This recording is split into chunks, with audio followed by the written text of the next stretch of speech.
Je croyais avoir pris une décision sage, une décision raisonnable, une décision qui devait rendre mes dernières années plus sûres et plus paisibles. Mais aujourd'hui, assis dans cette chambre silencieuse, je peux enfin l'admettre. Emménager dans une maison de retraite est le plus grand regret de ma vieillesse. Je m'appelle André. J'ai 78 ans. Et pendant longtemps, j'ai cru que vieillir signifiait accepter certaines pertes. Perdre un peu de force, un peu de vitesse, un peu d'indépendance. Je pensais être prêt. Je pensais comprendre ce qui m'attendait. Avant d'arriver ici, je vivais seul dans mon petit appartement. Ce n'était pas parfait, mais c'était chez moi. Chaque matin, je me réveillais à mon rythme. Je préparais mon café comme je l'aimais. Je m'asseyais près de la fenêtre pour regarder la rue s'animer. C'étaient de petits moments, simples, mais ils m'appartenaient. Puis, les inquiétudes ont commencé. Les chutes possibles. La solitude. Les silences trop longs. Ma famille s'est inquiétée. Ils voulaient bien faire. Ils m'ont parlé de sécurité, de soins, de présence constante. Ils disaient que je serais entouré, protégé, accompagné. Peu à peu, j'ai commencé à douter de moi-même. Alors j'ai accepté. Le jour du déménagement, j'ai emporté très peu de choses. Quelques vêtements, des photos, des souvenirs qui tenaient dans 2 valises. Je ne savais pas encore que je laissais derrière moi bien plus que des meubles. Je laissais ma liberté. Vérité numéro 1. Vous perdez votre indépendance plus vite que vous ne l'imaginez. Au début, on vous dit que vous êtes libre. Libre de participer aux activités. Libre de rester dans votre chambre. Libre de choisir. Mais cette liberté est une illusion polie. Les repas ont des horaires fixes. Le réveil aussi. Les médicaments arrivent à heure précise, que vous dormiez ou non. Même votre douche doit s'adapter au planning. Sans vous en rendre compte, votre journée ne vous appartient plus. Un jour, j'ai voulu sortir marcher seul, comme je le faisais avant. On m'a demandé où j'allais, combien de temps, si j'avais besoin d'aide. Ce n'était pas méchant. C'était pour ma sécurité. Mais à cet instant, j'ai compris que je n'étais plus un adulte libre. J'étais devenu un résident sous surveillance. Perdre son indépendance ne se fait pas d'un coup. Elle disparaît lentement, presque gentiment. Et c'est ce qui la rend si douloureuse. On imagine que les maisons de retraite sont pleines de conversations, de rires, de liens. La réalité est bien différente. Les gens ici sont fatigués. Certains sont malades, d'autres sont enfermés dans leurs souvenirs.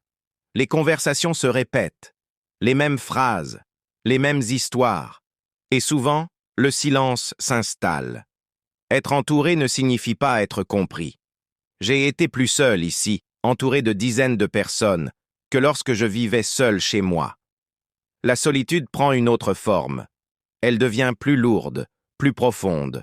Le soir, chacun retourne dans sa chambre. Les portes se ferment, et malgré les murs proches, chacun affronte ses pensées seul. Le personnel fait de son mieux. Je ne leur en veux pas. Ils sont débordés, pressés, épuisés. Ils n'ont pas le temps de s'arrêter longtemps. On vous lave, on vous habille, on vous nourrit. Tout est fait correctement. Mais rarement avec attention, rarement avec chaleur. Chaque jour, une personne différente. Des visages qui changent.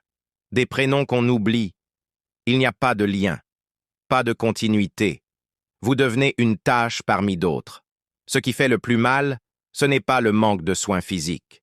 C'est le manque de regard humain.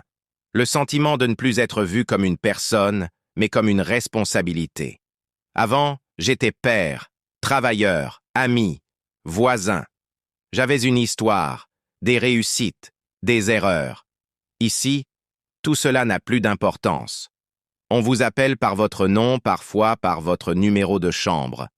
On ne vous demande pas qui vous étiez, seulement ce dont vous avez besoin. À force d'être traité de la même manière que tout le monde, vous commencez à vous oublier vous-même. Vos passions disparaissent. Vos habitudes aussi. Vous devenez un résident. C'est une douleur silencieuse. Personne ne vous la vole. Vous la perdez lentement. Les journées se ressemblent, les semaines aussi. Il n'y a plus de projet, plus d'objectifs, juste l'attente, attendre le repas, attendre la visite, attendre la nuit, attendre que le temps. Et puis, il y a les autres, les voir décliner, les voir partir. Cela vous rappelle constamment votre propre fin. Cela pèse sur l'esprit plus qu'on ne le croit. Le temps, ici, n'avance pas. Il s'étire. Avec le recul, je vois les alternatives. L'aide à domicile, le logement plus petit, la vie communautaire sans enfermement. J'aurais pu choisir autrement. Mais la peur m'a guidé.